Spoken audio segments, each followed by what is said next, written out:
qui sont très doués là-dedans, donc dont un Français qui s'appelle Daniel Perwan. Alors lui, il faut absolument écouter ce qu'il fait, il a fait un dernier album, c'est absolument monstrueux. C'est un prof du MAI, c'est le spécialiste français du tapping élégant monophonique. On a aussi de très bons guitaristes polyphoniques aussi, donc c'est-à-dire avec les deux mains indépendantes. Donc je pense à Fabien Courtois, donc, qui est très bon aussi dans ce domaine-là. Et on a aussi deux références mondiales. Donc c'est Stanley Jordan pour le tapping polyphonique. Alors lui il déchire tout. Et en plus il joue sur Vigie. C'est bien. TJ Emmerich, donc je ne sais pas si c'est comme ça que ça se prononce, qui est un des profs justement de Daniel Perwan. Et en fait c'est pour phraser en fait avec cette technique-là, j'en parlerai après tout à l'heure dans un contexte d'improvisation. Mais déjà, je vais essayer d'éliminer un peu les a priori qu'on a sur cette technique-là. C'est pas une technique qui est plus compliquée qu'une autre. On peut la réussir aussi bien qu'une autre, on peut la foirer aussi bien qu'une autre aussi. C'est quelque chose qui se travaille, je dirais un peu comme le legato. Il faut imaginer que la main droite, c'est votre main gauche en fait. Et on l'utilise dans le prolongement de la main gauche. Il y a deux façons de faire. Justement, ceux qui font du tapping monophonique utilisent exactement les mêmes gestes de main gauche que la main droite. Alors, je vais mettre ça parce que c'est plus propre avec les chouchous. Et donc en fait, quand je frappe une corde à la main gauche, c'est exactement pareil à la main droite.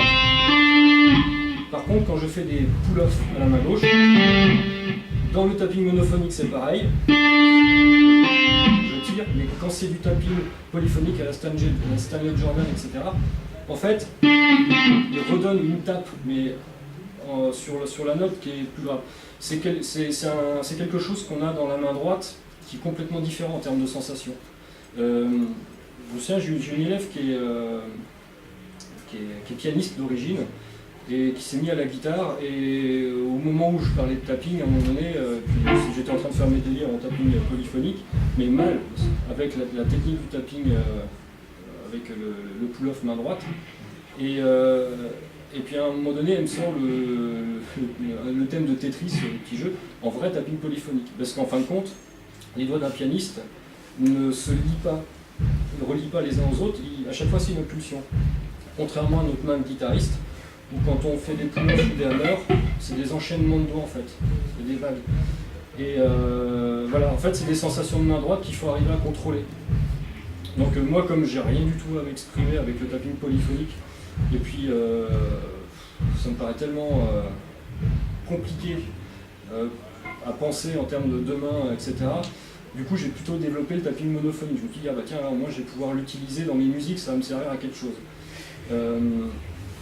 Et du coup, je me suis mis à travailler des choses que j'avais travaillées à la main gauche en fait, sans savoir trop où j'allais, ni ce que ça allait donner. Et ensuite j'ai dégoté des méthodes, mais c'est super dur de trouver des méthodes avec ce style de jeu là parce que c'est pas très répandu. Donc moi j'avais commandé justement celle de Daniel Perwan à l'époque, où il y avait une partie des réponses que je cherchais donc dedans, et puis j'en ai téléchargé d'autres. Ils vendaient aussi sur Shops Rommel, ils vendaient Nails Vejlik, qui est un suédois, mais c'est une tuerie ce mec, en tapping monophonique aussi. Et tout ça, ce sont des références qui sont vachement importantes parce qu'il y en a tellement peu qu'on peut les citer. Parce que je ne vais pas citer tous ceux qui savent faire du sweeping, parce qu'il y en a tellement que. Mais ceux-là ont le mérite justement d'apporter des doigtés qui sont intéressants. Et donc, moi, la première chose que je conseille au début, c'est d'apprendre à poser les mains en fin de compte comme il faut. Après, je vous montrerai, outre le contexte technique, comment ce que je m'en sers dans un contexte d'improvisation. Comment je les répartis sur le manche de la guitare. Donc la première chose que je fais en fin de compte, c'est de bien positionner ma main droite, parce qu'on a tendance à la laisser tomber comme ça, parce qu'on a l'habitude de faire du tapping avec la main couchée pour étouffer les basses. Donc du coup là mes doigts ils sont pas alignés sur la corde. Si je cherche à faire ça sur la corde de mi, alors non, la corde de mi elle est là. Donc du coup, voilà, je suis obligé de remonter mon avant-bras, de plier le poignet et de bien positionner les doigts pour qu'ils soient parallèles à la corde en fait. Et de cette façon-là, si je fais très attention à ma position main droite, mon petit doigt il va tomber au bon endroit. Il tombe sur la corde de mi. On peut essayer aussi sur les cordes plus petites parce que la sensation au bout des doigts n'est pas la même avec des basses qu'avec des cordes non filetées.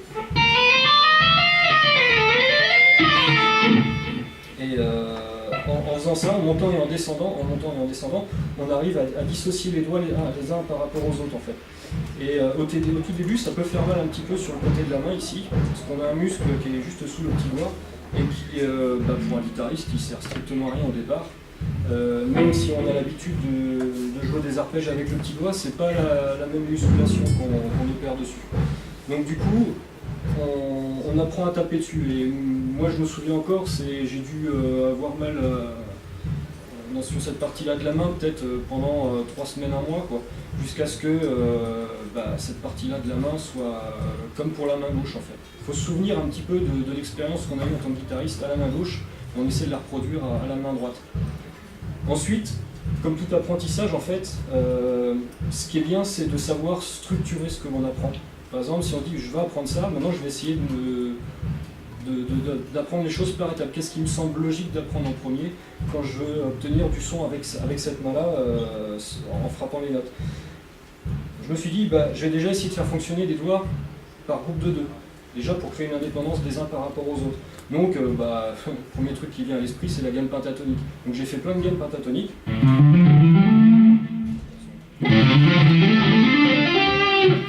Et je l'ai fait en rameur, donc en montant. Donc là, je fais un mouvement. Et après, je redescends. C'est-à-dire que quand on descend en pull-off, là, c'est plus le doigt l'un après l'autre. Ce que je fais systématiquement, comme pour la main gauche, j'en pose 2 à la fois. Voilà. Si je fais un pull-off entre une note et une autre note, un pull-off égale 2 doigts. Dans ma tête, c'est ce que je mets dessus. Et ensuite, je tire.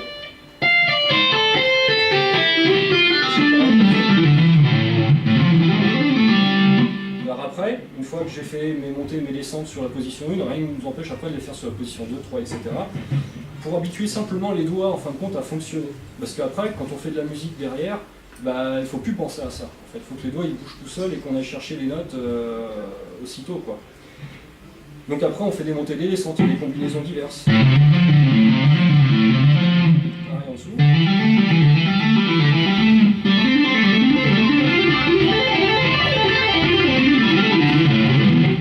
Vous pouvez en trouver mais plein d'autres, quoi. Il y a plein d'autres possibilités de jeu.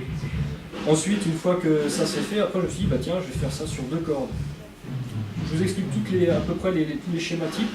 C'est des cours que je suis en train qui sont déjà tablés sur Guitar Pro, pour ceux qui connaissent Guitar Pro. Et je pourrais vous les faire après. Donc ensuite, je cible 2 cordes. J'apprends à changer de corde avec ce doigt-là. Là, je m'entraîne beaucoup avec le M3 en faisant ça.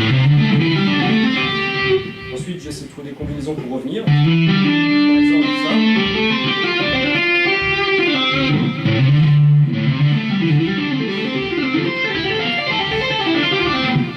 Et on en trouve plein. Et après, on s'amuse à jouer avec plusieurs doigts sur juste une position. Par exemple. Et vous remarquerez qu'à chaque fois que je tape ici, cette main-là, elle sert d'étouffoir.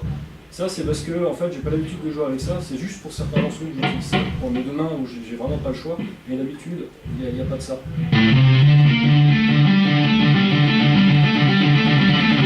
Voilà. Et là, on s'habitue en fin de compte à aller taper ces notes.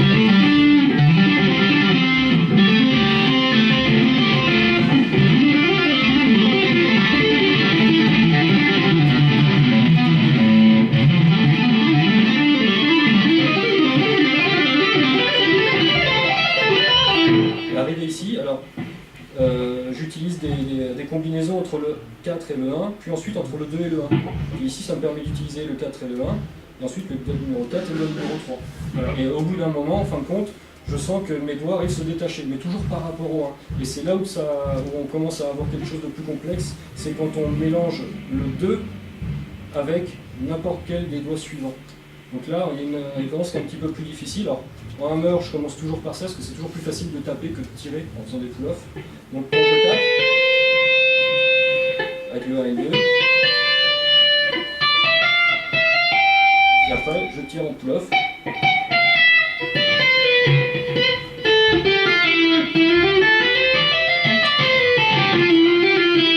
après, je redescends comme ça.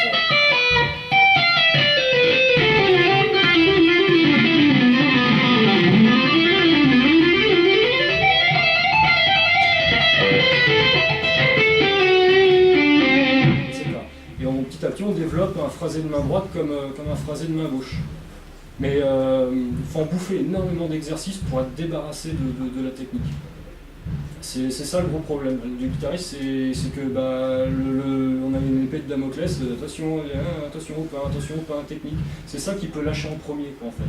Et c'est vraiment toujours con quand on foire un truc à cause d'un petit problème technique, quoi. Mais ça, c'est en travaillant régulièrement, quoi. Il ne faudrait pas faire comme moi, il faudrait travailler plus régulièrement pour arriver à être à 100% OK tout le temps, en fait. Donc ça, c'est une façon de travailler. La deuxième façon de travailler, c'est de prendre tous les exercices legato que vous trouvez dans les bouquins et puis les faire à la main droite. Donc les trucs à la Satriani. On peut les reproduire aussi donc, avec cette main-là.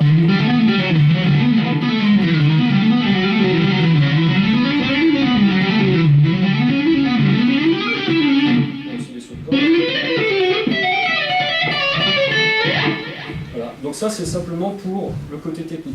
Alors après, musicalement, évidemment, on met pas tout le temps ça dedans. Alors c'est pratique quand on veut obtenir d'un seul coup net un grand intervalle de notes, parce que c'est pas facile de faire des manchettes de là à là, puis de garder le legato en même temps, c'est chaud. Donc au bout d'un moment, hop, c'est la main droite qui prend le relais. On peut faire un truc furtif comme ça, qui va en fin de compte donner un petit effet dans le haut de la phrase. Et j'utilise toujours des enchaînements de notes assez rapides, pour donner un petit effet, et justement le côté illusion en fait. Là où j'utilise des notes plus lentement, dans un phrasé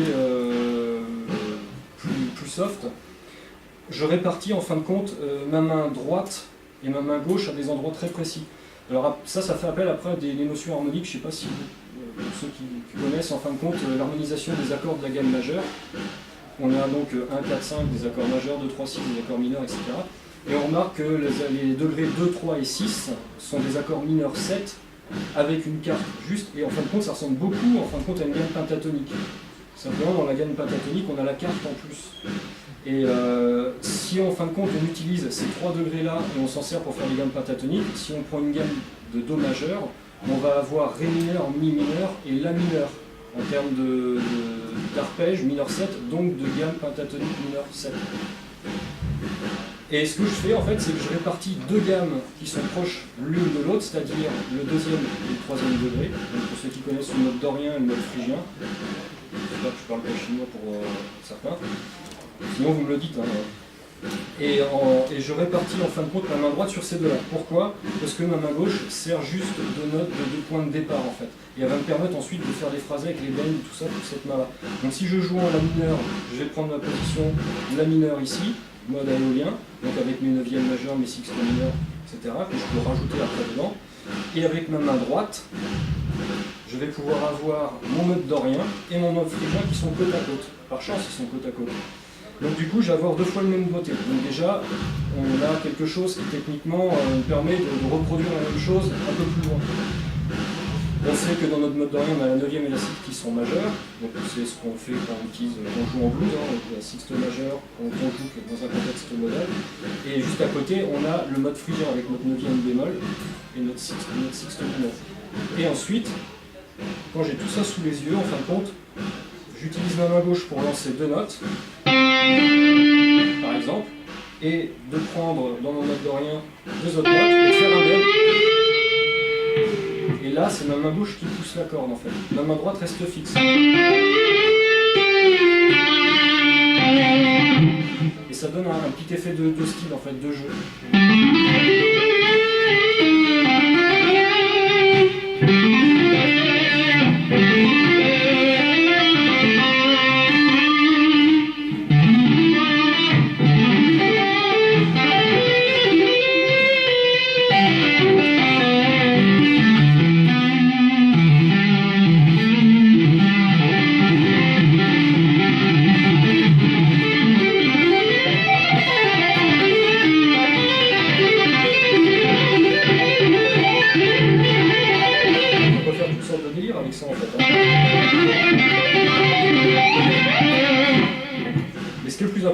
C'est les bends en fait, et les vibrés. Donc en fait je fais une note, et je fais vibrer la corde.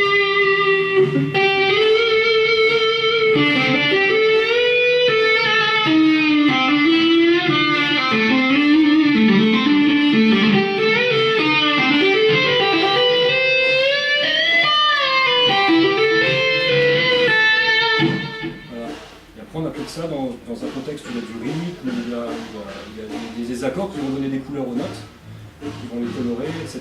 Et du coup, pendant un petit moment, dans une impro, boum, on a ce passage qui est un petit peu flouté, qui est un petit peu, qui sonne pas du tout comme une attaque au médiator. On prive complètement les notes d'attaque. Donc on cherche ailleurs, on tape dans un terrain où on va créer des changements de fréquence par le biais de bend. En fin de compte, on va jouer beaucoup là-dessus, sur les modulations de fréquence comme ça. Le son, parce que voilà, c'est. D'ailleurs, en parlant de son, les techniques sont de nos jours encore plus dépendantes qu'avant. C'est que maintenant, on a tellement un beau son, alors que ce soit par des modélisations, etc., qu'il y a certaines modélisations qui embellissent trop le jeu, et quand on joue que là-dessus, on a l'impression de bien jouer tout le temps, et quand on joue sur un autre support comme des lampes, l'attaque ne doit pas être la même, elle est différente, donc du coup des fois on peut se sentir perdu. Donc c'est pour ça qu'il faut toujours à un moment donné rejouer sur des lampes, ça fait du bien. Ah tiens, c'était comme ça. Ça permet de voir si on a perdu ou pas en attaque. Donc, moi de temps en temps je rebranche ma gratte sur des amplis à lampe, ça fait du bien, ça me rassure sur ma main droite, ça me rassure sur ces choses-là. Je reteste mon tapping, etc.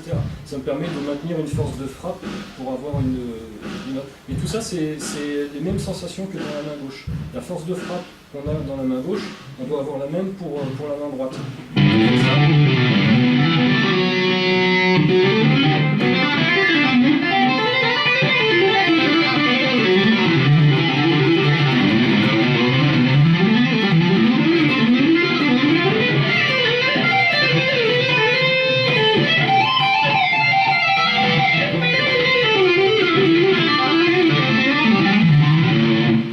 Ça doit être donné pareil.